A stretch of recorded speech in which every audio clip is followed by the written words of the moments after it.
नमस्कार सभी बच्चों को, कैसे हैं सभी लोग। आशा करता हूँ बहुत अच्छे होंगे। बेटा आपको जैसे कि पता है हम लोग क्लास 10 का लाइट चैप्टर कर रहे थे कवर। उसका आज ये लास्ट लेक्चर होगा। बेसिकली इसमें हम लोग रिफ्रैक्टिव इंडेक्स के न्यूमेरिकल कवर करने वाले हैं। नाउ मैं आपको बता दूं कि रिफ्रैक्टिव इंडेक्स के जो कॉन्सेप्ट और थ्योरीज हैं वो हम पहले ही लेक्चर पिछले लास्ट 2 लेक्चर में हम लोगों ने कवर कर लिया है। अगर आपको कंसेप्चुअल या थ्योरेटिकल प्रॉब्लम है तो प्लीज़ मेक श्योर आप वहाँ जाकर उस चीज़ को पहले कन्फर्मली उसको सीखें कि कैसा होता है, क्या होता है रिफ्रैक्टिव इंडेक्स। बेसिकली आपको थ्योरी पता लगे ना कि उसके पीछे का क्या है सिनेरियो। नाउ आप न्यूमेरिकल्स पे आते हैं तो आपको बहुत आसानी होती है चीज़ों को समझने में। बट अगर आपको थ्योरीज बहुत अच्छे से आती हैं, है ना, फॉर्मूलाज आते हैं, तो आप न्यूमेरिकल करना आए हो, न्यूमेरिकल कैसे डील करना है, किस टाइप के न्यूमेरिकल्स पूछेंगे, तो बिल्कुल सही वीडियो पे आए हो। हम आज यही डिस्कस करने वाले हैं। बच्चे अगर मैं बात करूँ तो आज सबसे पहले मैं आपको रिफ्रैक्टिव इंडेक्स पे क्वेश्चंस कराऊंगा, देन हम लेंसेज की तरफ चलेंगे। लेंसेज के फॉर्मूले और एक छोटा सा कॉन्सेप्ट भी मैं डिस्कस करूंगा जिसको पावर ऑफ लेंस कहते हैं, जो कि मैंने अपने लास्ट लेक्चरों में नहीं करा है। ठीक है, आगे बढ़ते हैं। सबसे पहले रिफ्रैक्टिव इंडेक्स के फॉर्मूले को करने से पहले मैं आपको बता दूं, रिफ्रैक्टिव इंडेक्स का क्वेश्चन को करने से पहले बता दूं कि हमारा फॉर्मूला क्या है रिफ्रैक्टिव इंडेक्स का। रिफ्रैक्टिव इंडेक्स को एन से डिनोट करते हैं। इसका फॉर्मूला होता है v1/v2। 1 2 लिख लो, या velocity in medium first, velocity in medium 1 लिख लो, या से लंबी लंबी लाइन लिख लो, speed of light in medium 1 या अपॉन में speed of light in medium 2, जो भी आपको लिखना है वो लिख लो। ठीक है, मैंने शॉर्ट फॉर्म में v1/v2 लिख लिया। इसके अलावा स्नेल्स लॉ से रिफ्रैक्टिव इंडेक्स का फॉर्मूला होता है एक sin I/sin R। ठीक है, ये होते हैं। इस पे हमारे पास न्यूमेरिकल्स कम पूछे जाते हैं क्लास 10th में, तो इसलिए इस बेस पे हम नहीं करेंगे। बट अगर पूछ लिए जाते हैं तो आपको, अब आप लोगों ने ट्रिग्नोमेट्री फंक्शन सीख लिए होंगे। फॉर एग्जांपल वो आपको साइन आई की वैल्यू दे देगा और आर की वैल्यू दे देगा, तो आप उसको रखकर साइन डायरेक्ट पुट करके सॉल्व कर सकते हैं। इस पे भी ऐसा ही होता है। मैं एक क्वेश्चन करा चुका हूँ, बट इस पे मैं आपको एक और टाइप का क्वेश्चन कराना चाहता हूँ, इसलिए मैं यहाँ पर 2 क्वेश्चन और लेकर आया हूँ, वरना मैं डायरेक्ट लेंसेज पे चलते था। ठीक है, चलो आओ मैं पहले नॉर्मल क्वेश्चन पे चलता हूँ, जैसे सिंपली पूछे जाते हैं क्वेश्चन। जैसे कि हमारा क्वेश्चन नंबर 1 है। ठीक है, क्या बोल रहे हैं बेटे, फटाफट से देखो जरा। हम क्या, हमारा तो करने का एक ही तरीका, पहले गिवन लिखो, then required formula, then calculation and the answer. क्या बोल रहा है, if the speed of light in water, water में स्पीड ऑफ लाइट दे रखी है। गिवन क्या है, speed of light in water. Speed of light in water हमें दे रखा है, कितना दे रखा है बेटे, speed of light in water हमें दे रखा है 2.25 × 10⁸ मीटर पर सेकेंड। नाउ हमें क्या बोल रहा है, स्पीड इन वैक्यूम इज ये, यानी हमें speed of light in vacuum क्या दे रखा है बेटे, वैक्यूम में हमें दे रखा है 3 × 10⁸ मीटर पर second. Now what we have the calculate the refractive index of water. हमें कह रहा है कि आप refractive index of water calculate करो। बेटा आपको जिसका भी रिफ्रैक्टिव इंडेक्स कैलकुलेट करना होता है उसकी वेलोसिटी नीचे आती है, मतलब velocity of speed in water वो नीचे आएगा, और जहां से वो लाइट आ रही है दूसरी चीज क्या दे रखी है, वैक्यूम। अपने आप समझ जाओ, ये तो मैंने आपको समझाने का तरीका दे रखा है कि आपको जिसका भी रिफ्रैक्टिव इंडेक्स निकालना होता है उसकी वेलोसिटी नीचे आती है। याद करोगे ऐसा तो आसान रहेगी, वरना बच्चे बहुत कंफ्यूज रहते हैं। जैसे यहाँ पर अब ये तो दे नहीं रखा कि लाइट कहाँ से कहाँ ट्रैवल कर रखी है, क्या इसमें कहीं पर आपको दिखा कि यहाँ पर बोल रही है कि लाइट वैक्यूम से आ रही है वाटर में, कहीं नहीं दे रखा। लेकिन बच्चों को अगर ये बात पता हो कि भाई हमको जिसका भी रिफ्रैक्टिव इंडेक्स है उसकी वेलोसिटी नीचे रखनी होती है। ठीक है, खत्म, सिंपल है। वेलोसिटी इन वैक्यूम कितना है बेटे अपने पास, 3 × 10⁸ मीटर पर सेकंड, दैट इज 2.25 × 10⁸ मीटर पर सेकंड। 10⁸ से 10⁸ कट गया, पॉइंट हटेगा, ऊपर आएगा 300, नीचे आएगा 225, डिवाइड करोगे 1 पॉइंट समथिंग आपका आंसर आ जाएगा, है ना, 1 पॉइंट समथिंग आपका आंसर आ जाएगा। आप इसको कैलकुलेट कर लोगे, मैं कैलकुलेशन वर्क पे नहीं जाऊंगा, नहीं तो टाइम लगेगा। ठीक है, अब अच्छा चलो एक काम करते हैं, चलो हम और आप ना मिलकर, चाहे आप मेरी वीडियो कभी भी देखते हो, आइए अपलोड होने के तुरंत बाद देखते हो, 1 दिन बाद, 2 दिन बाद, महीने बाद, साल बाद, जब भी आप मेरी वीडियो देखते हो, अगर आप मेरे से कुछ सीखते हो, ठीक है, तो मैं चाहता हूँ कि हम लोगों के बीच में तालमेल बने थोड़ा सा। तो अब अगर आप 10th क्लास में हो अभी फिलहाल, ठीक है, तो जैसे कि मैंने अभी क्वेश्चन बोला है ना, हम आज क्या करेंगे, हम क्वेश्चंस को ऐसे मैं यहाँ तक लाके छोड़ दूंगा, जो कैलकुलेशन वर्क होगा आप करके ना हर एक का आंसर मुझे मेंशन करेंगे। ठीक है, ऐसा आप कमेंट करते तो मुझे लगता है कि आपने कुछ सीखा। ठीक है, तो यहाँ पर इसका एग्जैक्ट आंसर 1 पॉइंट समथिंग क्या आएगा, आप उसको मुझे कमेंट करेंगे अगर आप सही में पढ़ रहे हैं तो। बाकी आप नहीं भी करते तब भी कोई दिक्कत नहीं है, आप क्या ही कर सकते हैं ना। चलो आगे बढ़ते हैं। बेटा सेकंड क्वेश्चन की तरफ चलते हैं, जो कि मैं आपको आज सिखाना चाहता था। सेकंड क्वेश्चन, ठीक है, ये एक अलग टाइप का क्वेश्चन है। मतलब देखो, किसी दोनों की वेलोसिटी देके, अभी जो हमने क्वेश्चन देखा, दो वेलोसिटी देके रिफ्रैक्टिव इंडेक्स पूछ लिया, ऐसा क्वेश्चन आ सकता है। किसी एक की वेलोसिटी देके रिफ्रैक्टिव इंडेक्स देके आपसे दूसरे की वेलोसिटी पूछ सकता है, दूसरे मीडियम की वेलोसिटी। मतलब ये तीन टर्म्स हैं, ये 1 2 3, इन तीन में से कोई दो देके तीसरा पूछ सकता है, इसके अलावा कोई क्वेश्चन नहीं बनेगा इस फॉर्मूले पे। बट देखो यहाँ पर एक नए तरीके का क्वेश्चन देखने को मिलेगा। क्या बोल रहा है क्वेश्चन नंबर 2, जरा इसको आप पढ़ो। क्या रहा है, the refractive index of water, water का रिफ्रैक्टिव इंडेक्स हमें गिवन है। क्या है भाई साहब, गिवन है रिफ्रैक्टिव इंडेक्स ऑफ वाटर कितना है, 1.33। अच्छा, ये रिफ्रैक्टिव इंडेक्स ऑफ वाटर जो गिवन है 1.33, ये किसके रिस्पेक्ट में है, ये है refractive index of water with respect to vacuum, या फिर आप विद रिस्पेक्ट टू एयर बोल सकते हो। क्लियर है क्या? ठीक है। केरोसिन का कितना दे रखा है बेटा, केरोसिन ऑयल का दे रखा है भाई साहब हमें 1.44, ये हमें गिवन है, ये हमें गिवन है। हमें बोल रहा है calculate the refractive index of kerosene with respect to water. हमें केरोसिन का रिफ्रैक्टिव इंडेक्स निकालना है विद रिस्पेक्ट टू वाटर। और देखो, अब देखो इसके लिए क्या कर सकते हैं, इसके लिए क्या कर सकते हैं, तो मैं आपको डायरेक्ट एक फॉर्मूला बताता हूं। क्या फॉर्मूला बताता हूं कि अगर ऐसा आ जाए, आपको दो रिफ्रैक्टिव इंडेक्स देकर पूछे, तो जिसका भी रिफ्रैक्टिव इंडेक्स आपको निकालना है उसको रखो ऊपर, और जिसकी रिस्पेक्ट में निकालना है उसको रखो नीचे।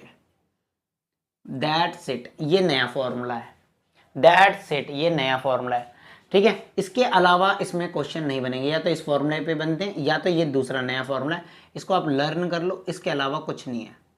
इन दोनों के अलावा रिफ्रैक्टिव इंडेक्स पे सवाल ज़्यादा डीप नहीं बनेंगे, बस थोड़ा सा थ्योरी को घुमा देगा, और वो आप थ्योरेटिकल पोर्शन मेरी जहाँ मैंने बताया ना, मैंने लास्ट में थ्योरी कवर कर रखी है लास्ट 2 वीडियो के अंदर, वहाँ से देख लो, है ना।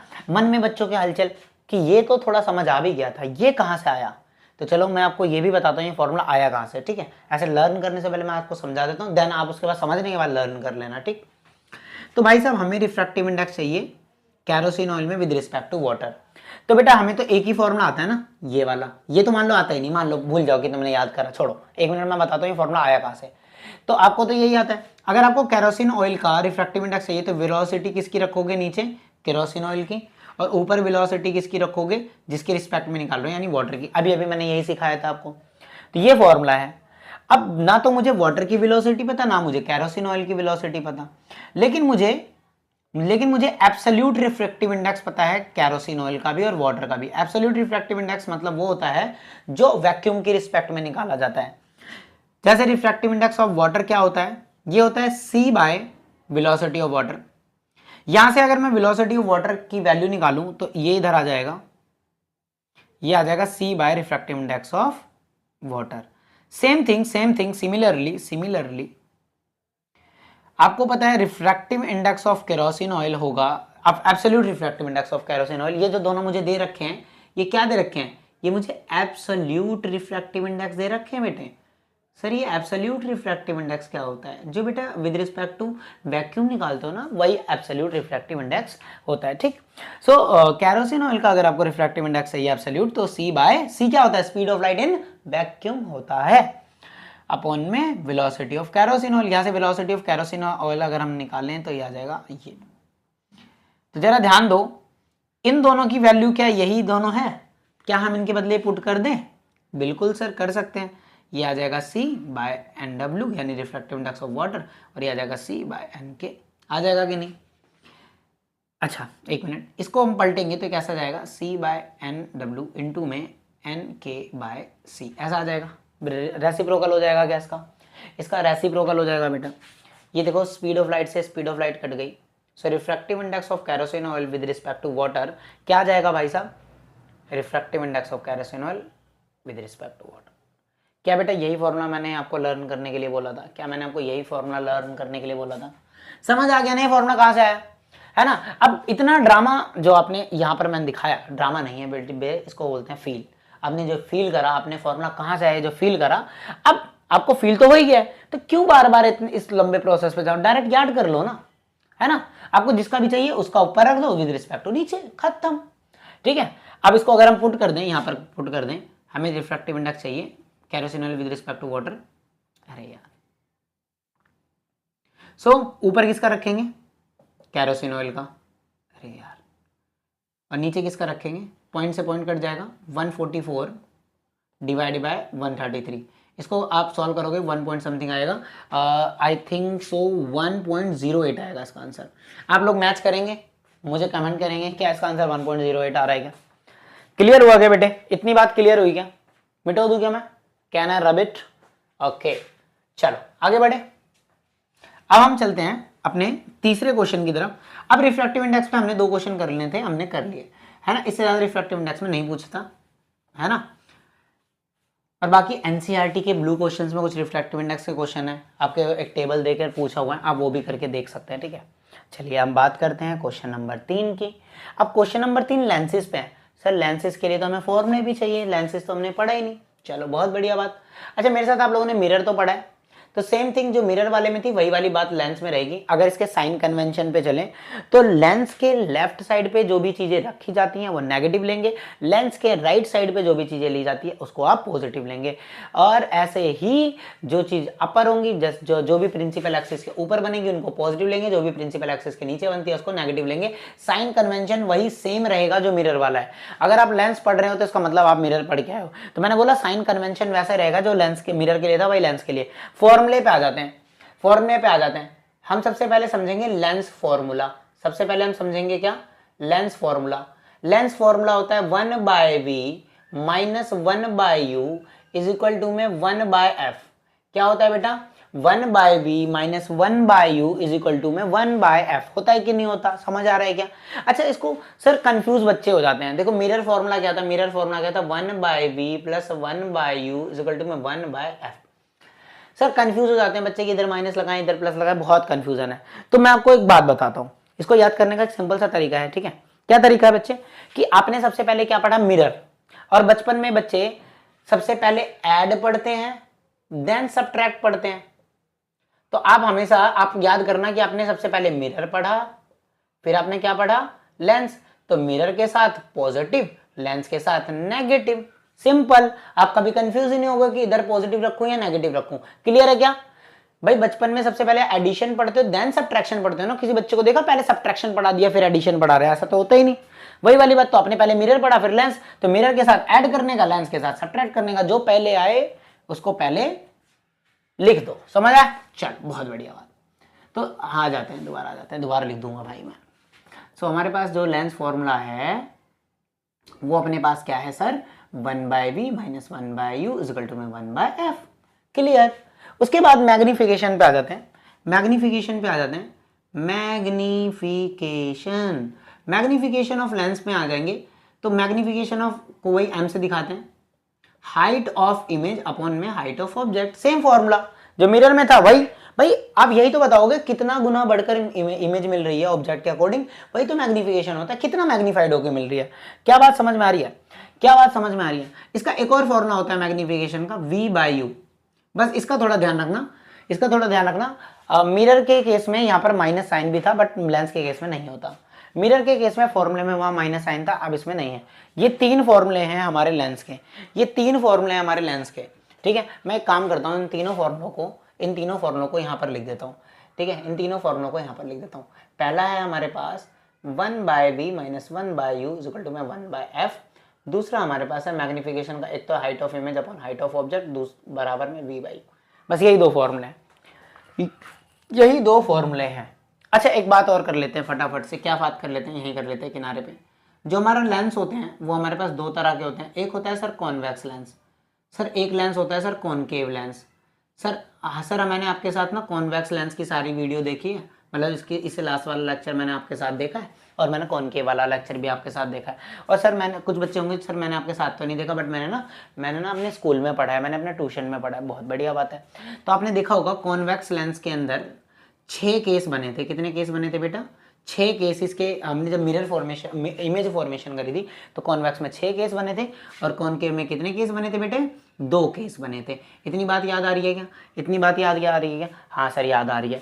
सर 6 केस में इसको हम 5 और 1 केस में बांट लेते हैं, कोई दिक्कत तो नहीं है बेटा, कोई दिक्कत नहीं है। 5 केस जो थे वो रियल इमेज के थे, कौन से थे, रियल इमेज के थे, और एक केस जो था वो वर्चुअल इमेज का था। बिल्कुल सही बात है सर, एक केस वर्चुअल इमेज का था, और इसमें दोनों के दोनों केस वर्चुअल इमेज के, इसमें दोनों के दोनों केस वर्चुअल इमेज के हैं। ये बात सही है सर, बिल्कुल सही है। ठीक है क्या? क्या बात समझ में आ रही है क्या? बिल्कुल सर समझ में आ रही है। अच्छा एक बात समझो, एक बात समझो, मिरर मिरर हो चाहे लेंस हो, मिरर हो चाहे लेंस हो, जब आप ऑब्जेक्ट को रखते हो तो लेफ्ट साइड में रखते हो। मिरर हो चाहे लेंस हो, जब आप ऑब्जेक्ट को रखते हो तो लेंस के कौन सी साइड रखते हो? लेफ्ट साइड रखते हो, राइट साइड रखते हो? I think so left side रखते हैं, बिल्कुल। सो जो u होता है हमारा, अब u v और f तो पता है ना सबको, u v f तो पता है ना सबको क्या होता है, ठीक है। मैं मान के चल रहा हूं आप लोगों को ये बातें पता है, नहीं पता तो यार आप पहले कंसेप्ट क्लियर करके आओ। तो u तो बेटा तीनों केस में नेगेटिव होगा, चाहे कॉन्वेक्स लेंस हो चाहे कॉनकेव लेंस हो, क्योंकि u हमेशा नेगेटिव लेना है आपको, अगर मेंशन हो चाहे ना हो आपको u कैसा लेना है, हमेशा नेगेटिव लेना है। और f क्या लेना है सर? f फोकल लेंथ क्या लेनी है? फोकल लेंथ बताओ सर, फोकल लेंथ। कॉनकेव के केस में फोकल लेंथ जो हम यूज करते हैं वो लेफ्ट साइड में होती है, यानी कॉनकेव के केस में आपको फोकल लेंथ नेगेटिव लेनी होती है, बिल्कुल। कॉन्वेक्स के केस में फोकल लेंथ पॉजिटिव लेनी होती है, बिल्कुल ठीक।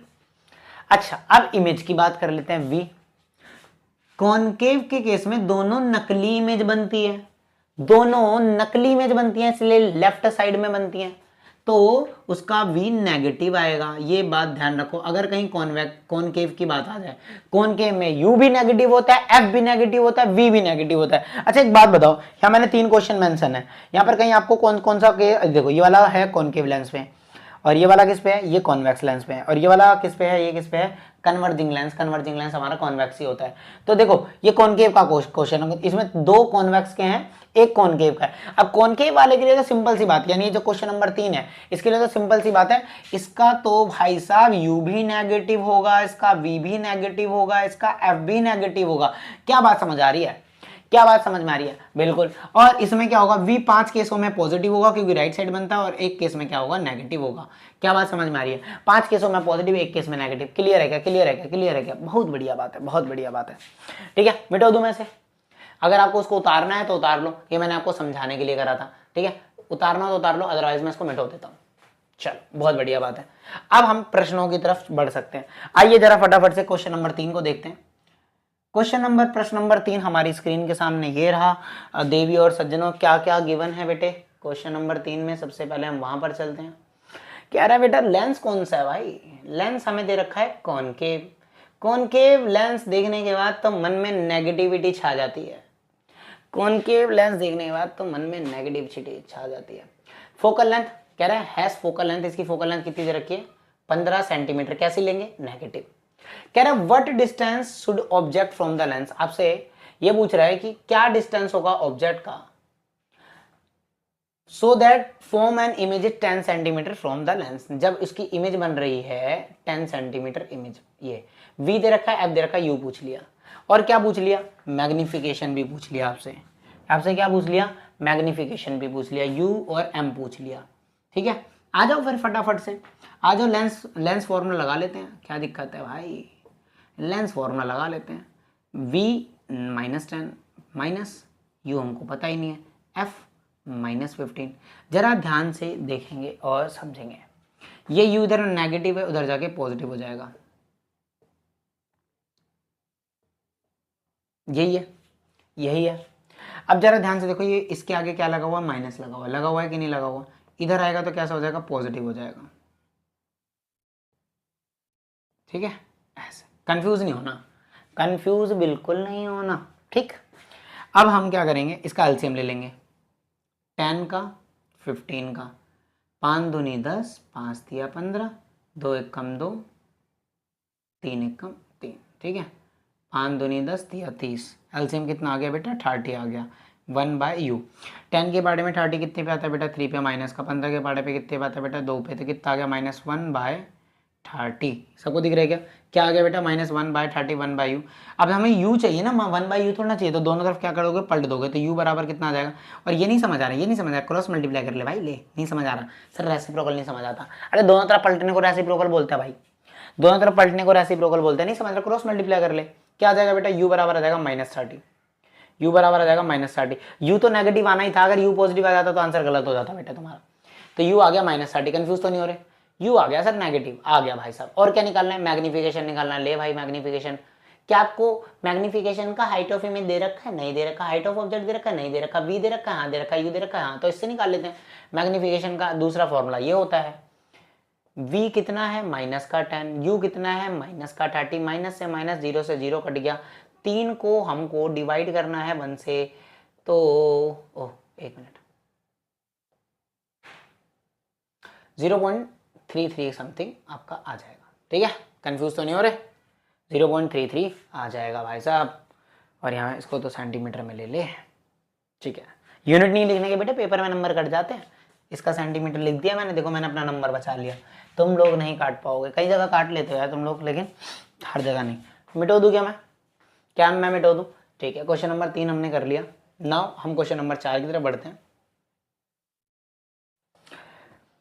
क्वेश्चन नंबर 4, प्रश्न नंबर 4। ठीक है, चलो क्या कह रहा है, 2 सेंटीमीटर टॉल ऑब्जेक्ट है, यानी ऑब्जेक्ट की हाइट दे रखी है। गिवन क्या है इस बार? ऑब्जेक्ट की हाइट दे रखी है, कितना है? 2 सेंटीमीटर लंबा ऑब्जेक्ट है, परपेंडिकुलर रखा है प्रिंसिपल एक्सिस पे। लेंस कौन सा है? कॉन्वेक्स है। यहाँ ले लेता हूं मैं, लेंस है हमारे पास कॉन्वेक्स। कॉन्वेक्स लेंस लेने के बाद हमें पता है उसका यू नेगेटिव लेना होता है, ठीक है, लेकिन उसका वी नेगेटिव पॉजिटिव दोनों हो सकता है, और उसका एफ पॉजिटिव है। फोकल लेंथ कितनी है भाई? फोकल लेंथ कितनी है भाई? देखो क्या है, 10 सेंटीमीटर पॉजिटिव रखेंगे ना। कॉन्वेक्स लेंस में तो पॉजिटिव चलता है, चलता है भाई, चलता है।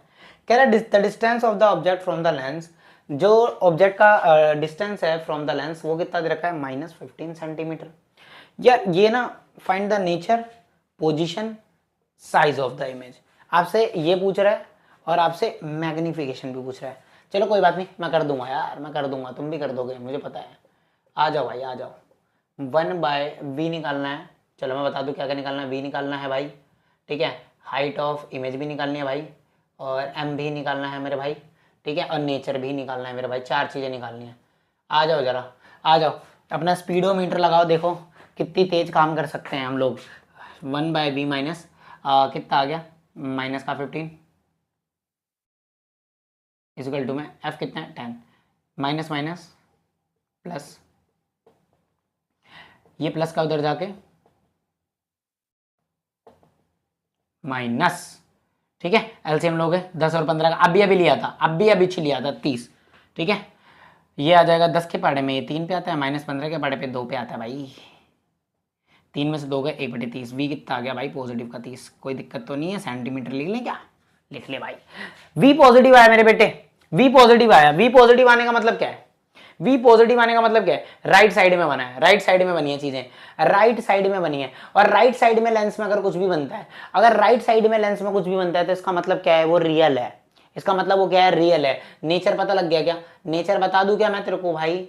नेचर बता दूं, वो रियल है। और रियल है तो वो वर्चुअल होता है तो इरेक्ट होता है, रियल होता है तो इन्वर्टेड, उल्टा बनेगा। Inverted, virtual, real and inverted, ठीक है। रियल एंड इन्वर्टेड बना है, रियल एंड इन्वर्टेड बना है। समझ आ रहा है क्या भाई? समझ में आया क्या आपको सर? रियल इमेज बन रही है, उल्टी इमेज बन रही है, ठीक है। नेचर हो गया, नेचर हो गया क्या? एक मिनट, ठीक है। हाँ, और वी भी निकाल लिया, तो ये भी निकाल लिया, ये भी निकाल लिया। मैग्निफिकेशन निकाल दोगे क्या? मैग्निफिकेशन निकाल दोगे क्या? इसको v/u का फॉर्मूला लगा दो आप। v कितना दे रखा है बेटे? 30 दे रखा है। u कितना दे रखा है? -15 दे रखा है मेरे बच्चे, -15 दे रखा है। दे रखा है कि नहीं? 15 कम 15 दूनी 30, कितना आ गया बेटे? -2 आ गया। आ गया कि नहीं आ गया बेटे? -2 आ गया। यहाँ से मैग्निफिकेशन आ गया -2। मैग्निफिकेशन का एक और फॉर्मूला होता है height of image upon height of object. Magnification हमारा -2 आया है, बराबर में हाइट ऑफ इमेज हमारा हमको नहीं पता, शायद नहीं पता ना, हाइट ऑफ इमेज नहीं पता। हाइट ऑफ ऑब्जेक्ट हमको पता है कितना बेटा? 2 है। ये 2 से मल्टीप्लाई हो जाएगा तो कितना आ जाएगा? -4। देखो आपको ये भी तो निकालना था ना, ये भी तो निकालना था। तो यहाँ से मैग्निफिकेशन ये आ गई, हाइट ऑफ इमेज ये आ गई, ठीक है। माइनस का साइन का मतलब उल्टी इमेज है, जो कि मैंने लिख भी दिया। रियल होती है तो उल्टी होती है, माइनस इसलिए मैग्निफिकेशन। ये माइनस का साइन क्या दिखा रहा है भाई? माइनस का साइन क्या दिखा रहा है? कोई बोले माइनस का साइन क्या दिखा रहा है? बताना। इमेज उल्टी है, इमेज उल्टी है। सर नीचे है, पाँव ऊपर है, इमेज उल्टी है। सर नीचे है, पाँव ऊपर है। सर ऐसे कैसे होता है? अरे हो जाता है भाई। मिटो दूं क्या? मिटो दूं क्या? बहुत बढ़िया। देखो 2 क्वेश्चन मैंने करे, मैं ये 5वां क्वेश्चन आपके भरोसे नहीं छोड़ूंगा, बट कुछ चीज़ें इसके आपके भरोसे छोड़ दूंगा, ठीक है। हाँ, और आप कमेंट कर दोगे, मुझे मज़ा आ जाएगा, आपको भी मज़ा आ जाएगा कि आपने कुछ सीखा। चलो वही वाली बात कह रहे हैं, काट दिया, सॉरी आई एम सॉरी। कह रहे हैं an object 5 centimetre is length is held 25 centimeter of a converging lens. So answer number 5 that is given by what is given.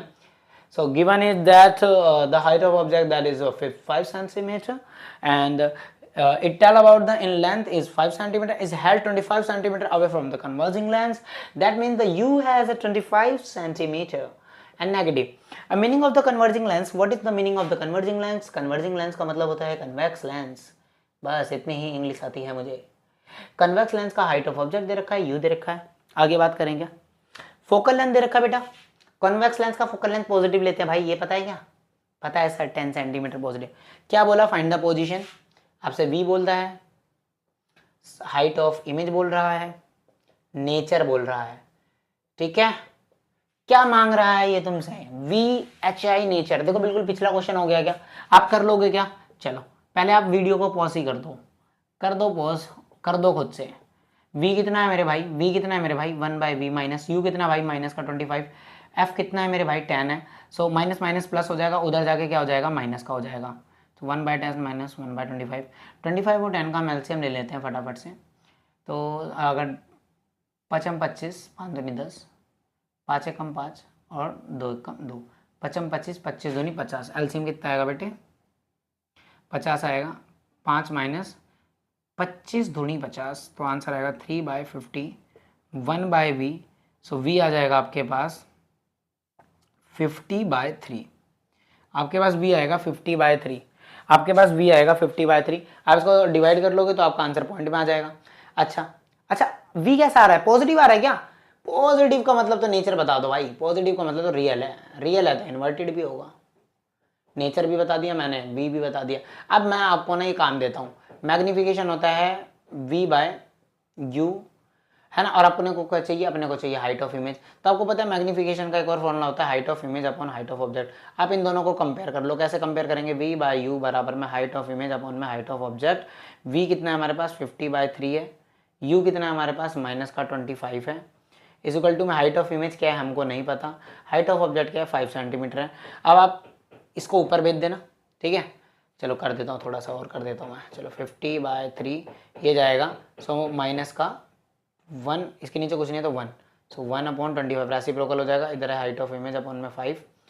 25 से कम 25, 25 दूनी 50, ये आ जाएगा 2/3 माइनस का बराबर में हाइट ऑफ इमेज अपॉन में 5। ये 5 इधर चला जाएगा। सो माइनस 2/3 इंटू में 5 is equal to height of image आ जाएगा 5 दूनी 10 बटे में 3। ये आ गया आपका height of image. Height of image negative आ रहा है, इसका मतलब इमेज इन्वर्टेड है। पॉइंट में वैल्यूज चाहिए तो उसको डिवाइड कर लो, उसको डिवाइड कर लो, पॉइंट में आ जाएगी। चलो आप एक काम करना, मुझे पॉइंट में वैल्यू निकाल देना बस। 4 5, ठीक है। सो बेटा हमने लेंसेज पे सारे क्वेश्चन कर लिए। एक बार हम छोटा सा कॉन्सेप्ट देखेंगे पावर, और देन हम आगे प्रोसीड करेंगे। आप इसको एक बार उतारना हो उतार सकते हैं। बेटे लास्ट टॉपिक देखो, पावर ऑफ लेंस, ठीक है। ये हमारे पूरे चैप्टर का लास्ट टॉपिक है। छोटा सा टॉपिक है। क्या कहते हैं? Power of lens. किसी लेंस की अगर हम पावर की बात करते हैं तो ये डिफाइन करता है reciprocal of focal length in a metre, ठीक है। समझ ही नहीं आया सर? अरे यार तुम ना चश्मा बनवाने जाते हो, जैसे मैंने चश्मा बनवा रखा है, ठीक है। आप कभी किसी का चश्मा या बनाने जाते हो या बनवाने जाते हो तो आपने सुना होगा वो एक पर्ची पे एक नंबर बताता है कि तुम्हारा नंबर बढ़ गया, तुम्हारा नंबर घट गया। क्या नंबर बताता है वो? What is a number? What is that number? क्या नंबर है भाई? नंबर भाई, तेरा 2 नंबर है, तेरा 3 नंबर है, तेरा 2.5 नंबर है, 1 नंबर है, 1.5 number, 0.5 0.6 negative 0.5 positive 0.5। What is a number? Number is that a power of lens. वो नंबर नहीं होते, वो आपको लेंस के पावर बताए जाते हैं। सर थोड़ा सा और क्लैरिफाई करो। क्या पहली बात आपको ये चीज क्लैरिफाई हो रही है कि जिन नंबरों की बात हो रही है उन नंबर को पावर ऑफ लेंस बोला जाता है? सर ये तो क्लैरिफाई हो गया कि अगर हम चश्मा बनवाने जाते हैं या कोई लेंस बनवाने जाते हैं तो उसका एक पावर होता है, सर्टेन नंबर होता है। यानी अगर मैं उसको बोलूं कि मुझे ऐसा लेंस बना के देखो, ऐसा कन्वेक्स लेंस बनाओ जिसकी पावर 2 हो, तो मुझे वो ऐसा कन्वेक्स लेंस बना के देगा जिसकी पावर 2 होगी। ऐसा कन्वेक्स लेंस बना के देखो जिसकी 3 पावर हो, तो मुझे वो ऐसा कन्वेक्स लेंस बना के देगा जिसकी पावर कितनी हो? 3 हो। ये तो मुझे समझ आ गया। But what is the mean of power of lens? So sir power of lens आपको ये बताता है कि जैसे कि कॉन्वेक्स लेंस है, कॉन्वेक्स लेंस ऐसा होता है, ये कॉन्वेक्स है। कॉन्वेक्स लेंस क्या करता है? कन्वर्ज करता है। क्या करता है? कन्वर्ज करता है। किसको करता है? लाइट रे को करता है। और ये क्या होता है? ये कॉनकेव होता है। कॉनकेव लेंस क्या करता है? डाइवर्ज करता है। किसको करता है? लाइट रे को करता है। अब किसकी कितनी कैपेसिटी है? कौन लाइट को ज्यादा कन्वर्ज कर सकता है?